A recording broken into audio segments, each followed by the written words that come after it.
Even though I am not really excited for this pay-per-view and feel like it's one of the worst ones in recent memory, I still wanted to break down UFC 301. Once again, I procrastinated making this video, and I started 4 days ahead of the event, so I'll do my best to accurately predict these fights either way.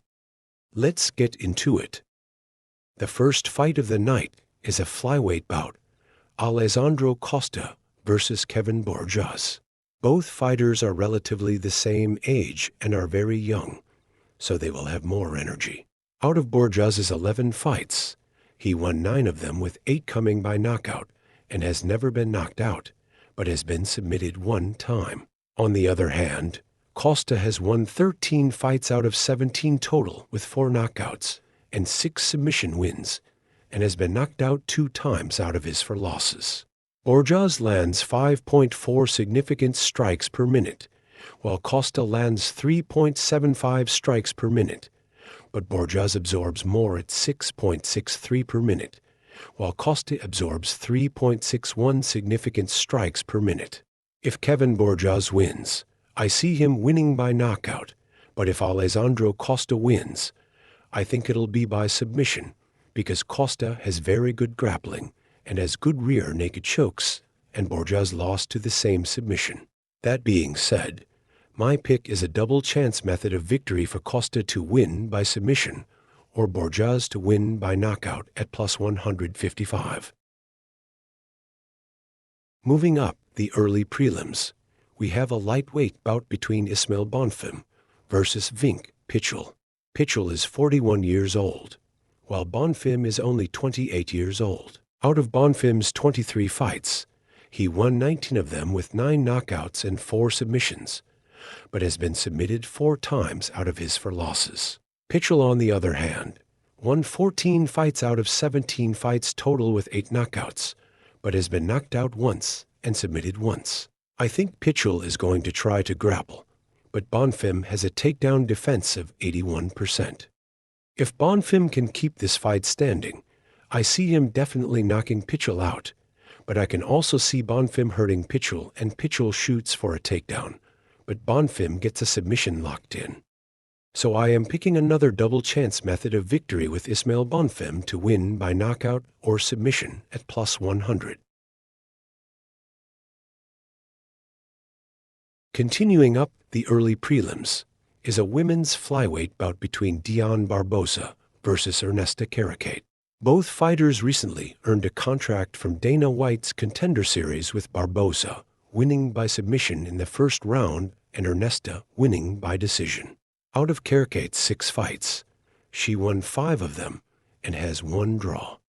Barbosa won 6 out of her 8 fights with 3 submission victories. Caracate has 3 split decision wins and a draw, so I am leaning towards Barbosa. Caracate lands 12.27 significant strikes a minute, but absorbs 11.2 significant strikes per minute. Barbosa lands 0.87 significant strikes a minute, but absorbs 0.65 significant strikes per minute. Barbosa has a takedown average of 3.27 in a 3-round fight and has a submission average of 9.82 per 15 minutes. I think Barbosa will play this smart and get her to the ground early and most likely get a submission win. If you want to make more money, I say go with that line, but for the sake of my record, I am picking this fight to go the distance at minus 175. Moving up the card, we have a lightweight bout, Mauricio Ruffi versus Jamie Mullarkey. Both fighters are relatively the same age, but Jamie Mullarkey has more experience and has been in the UFC since 2019, while Ruffi just recently earned a contract from Dana White's Contender Series. Ruffi has only had 10 fights, but only lost 1 time, and that was by knockout. But out of his 9 wins, all 9 come by knockout, with 7 of them with a first-round finish. Mullarkey has 17 wins out of 24 fights total with 9 knockouts, but has been knocked out 5 times. I say this fight is going to be one of the quickest fights of the night, and Mauricio Ruffi gets the knockout. So that's my pick at minus 110. If you want to earn more profit, I say it happens in round number 1 at plus 240. For the last fight on the early prelims is a lightweight bout between Joaquim Silva versus Drakkar Klose. Both fighters have been in the UFC for a long time, as Silva's first UFC fight was in 2015, and he has won 5 fights and lost 4. Klose's debut was in 2017, and he has won 7 fights and lost only 2. Out of Silva's 18 fights, he won 13 of them with 10 finishes, but has been knocked out 3 times. Out of Klose's 17 fights, he has won 14 with 6 knockouts and only 1 knockout loss. Silva lands 3.61 significant strikes per minute, but absorbs 4.51 per minute. Klose lands 4.33 significant strikes per minute and absorbs 3.4 per minute. Most of Klose's fights went the distance, and he has won all of them, but 1. So if it goes the distance, I can see him winning. But the thing is, he has been knocked out by Beneil Dariush, which is not a powerful fighter at all and is known for his grappling. Silva starts off slow majority of the time and only won 3 decisions, with 2 of them being split decision. But if anyone gets a finish, I think Silva will get a knockout. I think this fight most likely goes the distance, but I am picking a double chance method of victory for Joaquim Silva to win by knockout, or Drakkar Klose to win by decision at minus 135. The first fight on the main prelims is a featherweight bout between Gene Silva versus William Gomis. Silva has won 12 fights out of 14 total, with 9 of them coming by knockout, and has never been finished. For Gomis, he won 13 fights out of 15 total, but has been submitted 1 time.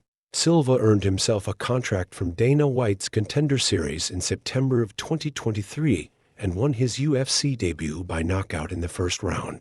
Gomis joined the UFC back in 2022 and has won all of his UFC fights, with his most recent win coming by knockout in the 3rd round. Silva lands 5.83 significant strikes per minute, but absorbs 4.27, so I'm a little worried about his movements.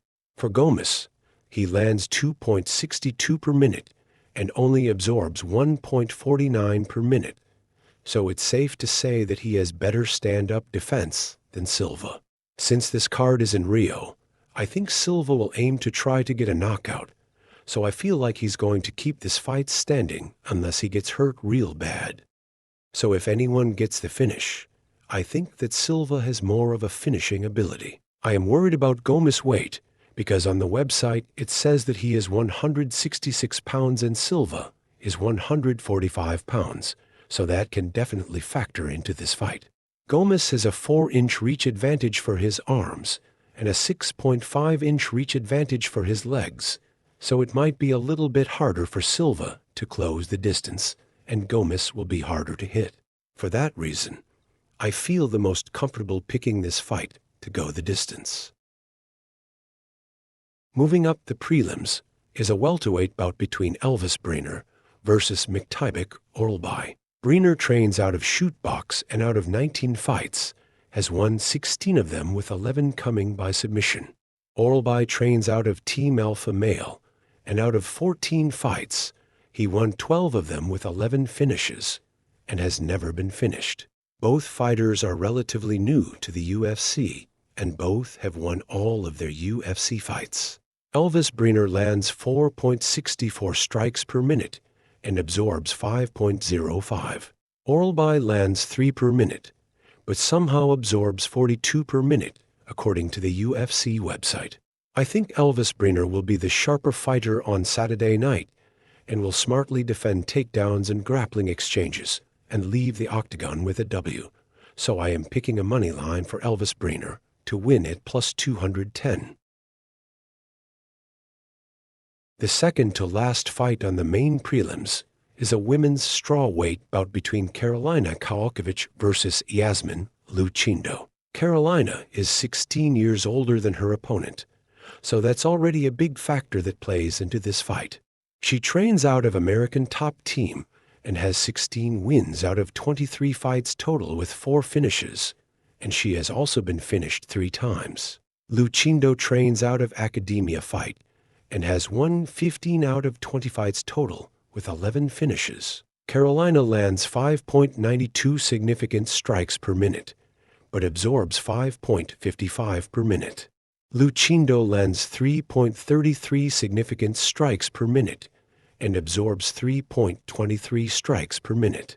Lucindo has a takedown average of 2.33 per 15 minutes with a takedown accuracy and defense of 66%. Carolina has a takedown defense of 74%, but I think Lucindo will have her way Saturday night and be the better fighter, so I am picking a money line on Yasmin Lucindo to win at -395. The last fight on the prelims is a featherweight matchup between Jack Shore versus Jonderson Brito. Shore has an impressive record as he won 17 fights out of 18 total, with 9 of them coming by submission, and has only been submitted once. Brito trains out of Shootbox and has won 16 out of 20 fights, with 14 finishes total, with 10 of them coming within the first round. Brito earned a contract from Dana White's Contender Series and won his fight with Diego Lopez in 2021 and won 4 out of his 5 UFC fights since. Shore lands 3.84 significant strikes per minute and absorbs 2.2 strikes per minute. Brito lands 3.32 significant strikes per minute and absorbs 2.62 per minute. Both fighters have a takedown average of 3.4 in 15 minutes, but Brito has a higher takedown accuracy percentage of 75, when Shore has a 40% accuracy. Shore's takedown defense is higher than Brito's at 79%, when Brito has a takedown defense of 50%. Both fighters have the same reach, so not much of an advantage there. However, Brito weighs 16 pounds heavier than Shore, so they can factor in the fighter when Brito has top position and he will have more control. Shore recently got submitted by Ricky Simon, who isn't well versed in grappling as Brito is. Shore is most likely going to try to grapple rather than strike with his opponent. If Shore wins, I can see him winning by submission or decision. Since this fight is in Rio, the crowd will be an influence on Brito and might make him chase a finish. So if you want to make extra money, I say he knocks Shore out, but for the sake of my record once again, I'm picking a money line on Jonderson Brito to win at -180. The first fight on the main card is a middleweight bout, Paul Craig versus Caio Borralho. Out of 25 fights, Paul Craig won 17 of them, with all of them coming by finish, with 13 by submission. Craig has been submitted twice and knocked out 4 times, as his last knockout loss was against Johnny Walker in the first round. Borralho maintains an impressive record with 15 wins out of 16 fights total, with 8 finishes. His only loss was a decision loss and has never been finished. I honestly think Caio Borralho knocks Paul Craig out in the first round at +475. So if you want to make more money, I say that's the prop that has the best chance of hitting. But I'm going to stick with a money line on Caio Borralho to win at -625. Moving up the card, we have another middleweight bout, Michel Pereira versus Uhor Peteria. Pereira has been in the UFC since 2019 and has won 8 out of his 10 UFC fights. Out of 41 fights total, he won 30 of them with 11 knockouts and 8 submission wins, and has only been knocked out and submitted 1 time. Peteria earned a contract from Dana White's Contender Series in 2021 and has won 2 fights out of his 5 UFC fights. All 3 of his UFC losses were by knockout. I don't feel the need to get into the statistics and numbers because I think it's pretty clear who wins this matchup. Give me Michel Pereira to win by knockout or submission at -280. Continuing up the card, we have a light heavyweight matchup between Anthony Smith versus Vitor Petrino. Smith has been in the UFC since 2016 and has won 12 fights out of 20 total. Out of an impressive 56 total fights, he won 37 of them with 36 finishes, but has been knocked out 11 times and has 4 submission losses. Petrino has won all 11 of his fights, with 7 of them being by knockout, with 4 of them within the first round. I think 5 months was enough time to recover from his last knockout for Smith, but Petrino is 9 years younger than him and will be the sharper fighter. If you want to risk earning more money, I say put Petrino by knockout in round 2 at plus 400 in a 2 or 3 leg parlay. I think that has a solid chance to hit, as Smith can take some damage early on, but when he gets tired, he slows down and gets knocked out. So give me Vitor Petrino to win by knockout or decision at minus 360. For the co-main event is the fight I'm most excited for, which is a bantamweight bout between Jose Aldo versus Jonathan Martinez. Aldo won his UFC debut in 2011 and won 12 of his next 19 fights. Out of 39 total fights, he won 31 of them with 17 knockouts, but has been knocked out 4 times by high-level strikers. Martinez, on the other hand, has been in the UFC since 2018 and has won 10 out of his 13 UFC fights. Out of his total record, he won 19 fights with 9 knockouts and lost 4 times with a knockout loss. Jose Aldo lands 4.64 significant strikes per minute and absorbs 3.76 strikes per minute. Martinez lands 3.57 significant strikes per minute and absorbs 3.74 per minute. Both fighters have something to prove, and I feel like they are going to keep this fight on the feet. Martinez has brutal leg kicks and won his last fight by leg kick stoppage, so if Aldo can't avoid those, he's not winning this fight. If Aldo can check majority of the kicks and not slow down, he can definitely win by points, but I don't see him knocking Martinez out. I'm leaning Jose Aldo just because he has way more experience and has only been finished 5 times out of 39 fights. But I think I'm not picking a fighter for this one, and I'm going to pick this fight to go the distance at minus 190. Finally, for the main event is a flyweight matchup between Alexander Pantoja versus Steve Erceg. Pantoja joined the UFC in 2017 and has won 11 out of his 14 UFC fights. Out of 32 total fights, he won 27 of them with 18 finishes and has never been finished either. Steve Erceg is pretty new to the UFC, as he joined June of last year and has won all 3 of his UFC fights. Out of 13 fights, he won 12 of them with 6 submissions and 2 knockouts and has never been finished either. I have lots of respect for Erceg accepting the fight with Pantoja, but I don't think he wins this matchup, because Pantoja is really hard to put away since he has a granite chin and is one of the best grapplers in the sport. That being said, I think Pantoja gets a rear naked choke at plus 300, so if you want to potentially earn more profit, I say put that in a parlay, but I am sticking with a Pantoja money line at minus 185 since you never know how he will win.